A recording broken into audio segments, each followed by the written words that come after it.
So I came to my first Narcotics Anonymous meeting on May 2nd, 2005, and I've been here ever since. And so when I got here, something happened. And then as I stayed here, a bunch of other things happened. I don't have enough time to describe them all in detail, but I stopped using. I began reading literature. I began practicing principles. I began doing the things that are suggested of us, and I changed. My external world changed, and then my internal world changed. And I read this pamphlet early on. It was this pamphlet, Triangle of Self-Obsession and Self-Acceptance, that my sponsor recommended for me. And the thing that, whenever I think of this particular pamphlet, what really sticks out to me is there's a line in here. It says, "We live in fear and suspicion of people, and anything not completely familiar becomes alien and dangerous. Our world shrinks, and isolation its goal." And it says that isolation might be the true nature of our disorder. And I was taught early on that you can be isolated even in a room full of people, and you can feel connected even when you're by yourself. The other piece of this is about addiction not being freedom. So in my active addiction, somewhere in the beginning of it, I, like many of us, I discovered that if I didn't live by social norms, rules, and laws in the short term, I had more what seemed to be freedom. So there was a time in my life when I didn't listen to anybody, and I was willing to break any law, but I was also willing to break bonds with other people. So I would be your friend, but if it was convenient to me, I would treat you badly if I had to. So I didn't respect like the idea that you're supposed to treat your friend in a certain way. So it was like a free-for-all, like anything goes. Like I didn't feel like I had to follow any rules, and I thought that was freedom. When I got here, I realized that was what you would call a fallacy. Like it was not true, because what happened was, and this is connected to the isolation, is that as I broke rules and laws, I became more isolated from everybody around me. So the more laws that I broke, the more frightened I was, and the more drugs I had to do to try to suppress the fear, because I couldn't show the fear. The more I violated the trust of the human beings around me, the more isolated I become. People didn't want to be around me. So I purchased this short-term freedom at the cost of long-term slavery, essentially, to drugs, and then isolation and loneliness and despair. When I came to Narcotics Anonymous, I saw the reverse of that. And this was a hard thing for me to internalize, because I was taught to be rebellious. I was taught to question authority. I was taught to be skeptical of everything. And then in that world, in order to survive, I thought I had enough information in order, because in a sense I did, because I did survive. But I didn't have enough information in order to prosper and to change internally and to grow spiritually. And in fact, none of that stuff meant anything to me. If you talk to me about spirituality, I want to know what you were talking about. And prosperity was beyond anything that I could imagine, because I didn't believe it was possible for me. So when I got here, the reverse of the way that I was living was to actually listen to some people that knew something that I didn't, and actually surrender some of my self-will and get rid of a little bit of that rebellion and that arrogance that had protected me for so long, and actually submit in a sense to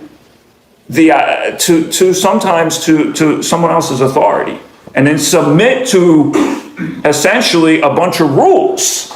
Now the rules can vary according to, I don't follow all the rules, but essentially there's a bunch of rules, or at least general suggestions. And by submitting to these rules, I gained like a freedom that I never thought was possible. And it talks about that in this pamphlet. That when I collaborated and cooperated with people and didn't violate their trust, and I became a more productive and responsible member of society, there were gifts and rewards on the other side of that I could never imagine possible. So like, I work in an office, and actually do a lot of good at my job, and I'm actually like relatively respected by the people that I work with and our clients, so to speak. The other, basically, we work with other institutions, and my supervisor is leaving. He got another job, and I'm going to attempt to get his job.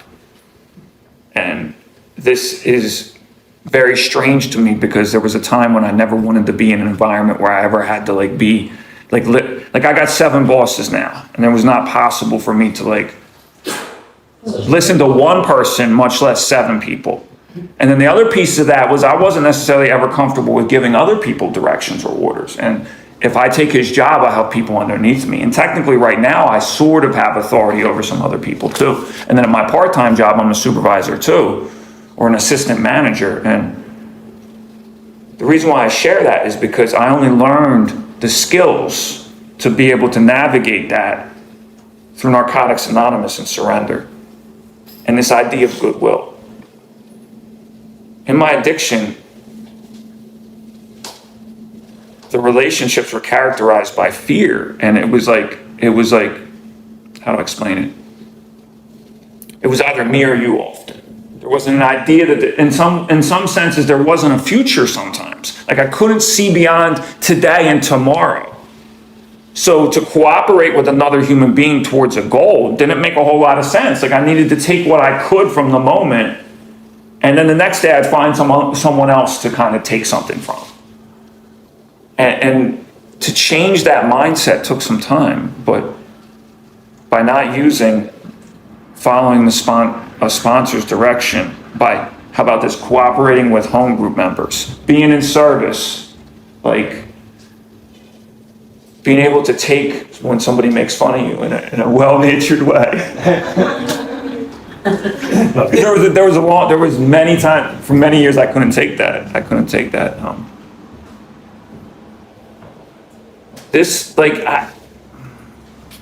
Everything I'm saying seems so obvious as I say it. It doesn't seem that spectacular, but for me, I just couldn't buy into this idea that the growth and change were possible. Now, I want to be careful because Narcotics Anonymous, the only thing it promises is freedom from active addiction.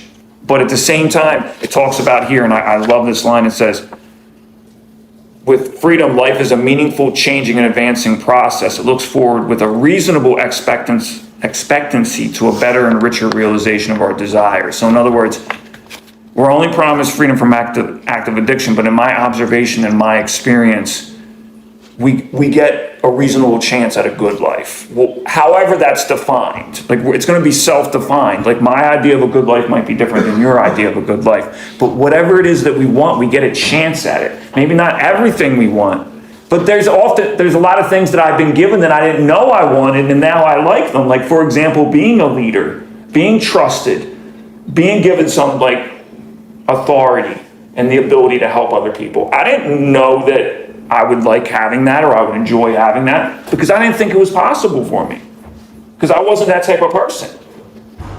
So there are many things that I've been given, gifts that I've been given that were beyond my imagination or beyond my wildest dreams. So I guess it really starts with the basics. Like I had to stop using, I had to clear my head, I had to clear my heart, I had to process a lot of that garbage, a lot of those bad ways of thinking and the bad ways of behaving. One of the things that I always try to do is not, how do I say this? I think it's totally appropriate to judge people because we have to judge people because we have to assess who they are and why they're acting. In fact, if we don't judge people, we might get like bashed over the head with an object, right? Like you need to be able to like, okay, this guy over here, I see something going on with him.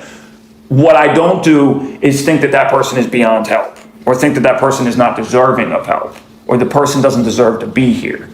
I may judge and get a sense of who I think they are and why they're acting the way they are in order to protect myself or protect other people or to protect the atmosphere of recovery. But I don't ever think that they're not worthy of help and that they can't change because I was once that person who people were looking at in the meeting and saying, this guy is crazy and he might be a threat. And so thing I don't agree with too is this thing that like my old head Shelly, he always says this. He's like, when I came around, like it was sit down and shut up. If we want to hear about the drugs, we'll ask you. And like, I don't agree with that at all. And it's just my personal opinion. I'm not speaking for NA. Like how I got through my bad ways of thinking was by sharing about it. I shared and I talked about it. And I talked about it. Each time I talked about what was going on, I got closer to a better truth for myself. And I got rid of a lot of the bullshit, like the lies that I was telling myself. Like they die in the light of exposure. So I strongly believe in people sharing and sharing freely and sharing without that kind of judgment that I talked about. So it goes back to the basics. It's like, don't use just for today.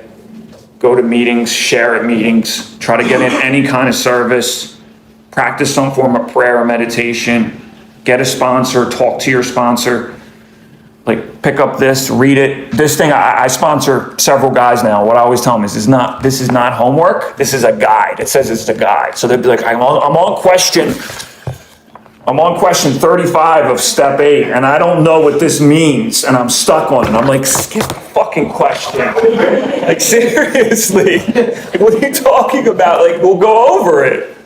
Like, when we sit down, you're like, I skipped that question. I'm like, well, this is what I think it means, so maybe, like, who cares? Like, it's a guide. Like, I mean, if you're skipping every question, you might be missing the point of the thing, but like, most people, like, but I never encountered that. Usually it's one question. And it's like, we're taught that we have to be perfect. And maybe our experiences in school, like we're aspiring to like this certain bar. And that's that's not what this is. This is really just a conversation.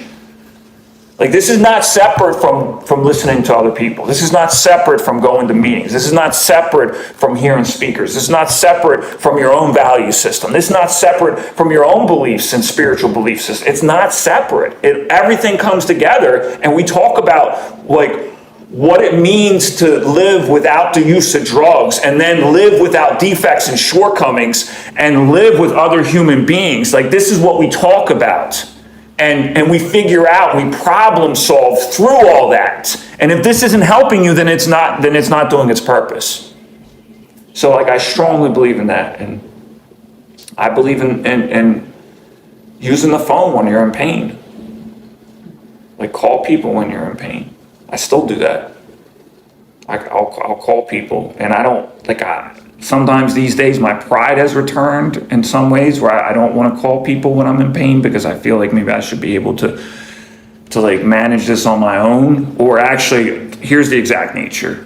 There's an area of my life that I still struggle with, and I'm not happy that I still struggle with. And by reaching out, I have to admit to myself and to other people that I still struggle. And so that's why I hesitate to use the phone. But I use the phone nonetheless because I know if I don't use the phone, like that feeling, when I'm in pain, I know that feeling of pain. And I know what comes beyond that feeling of pain. Like I don't think I'm one decision away from picking up. I think I'm several decisions away, but those decisions can happen very fast, and sometimes they can happen without my knowledge, without my awareness. So I engage in a certain behavior. When I'm engaging in it, I'm not thinking this could be part of a decision chain that leads to me using. I'm not looking at that, but that could be the first thing. And then say that doesn't work out. And then I feel some kind of feelings. And then I mismanage those feelings, so I get more bad feelings. Then I get internal unmanageability that spills out into external unmanageability. So I miss work, or I neglect my responsibilities, or I don't sleep, or I don't eat. Next thing you know, I'm sick. I'm physically sick. And then it's this spiral. And if I don't interrupt that process through the things that we suggest to do, using will come down on me eventually. I strongly believe that. So like, I got to interrupt that process by doing what we suggest to do, which is reaching out and leveraging that therapeutic value of one addict helping another. And I'm about, what was it again? I'm already over, right? Is it 8:37? 8:36. 8:36? I'm just being rebellious, Jake. I dig it. Yeah. Call your sponsor. But thanks for listening, and thanks for letting me share.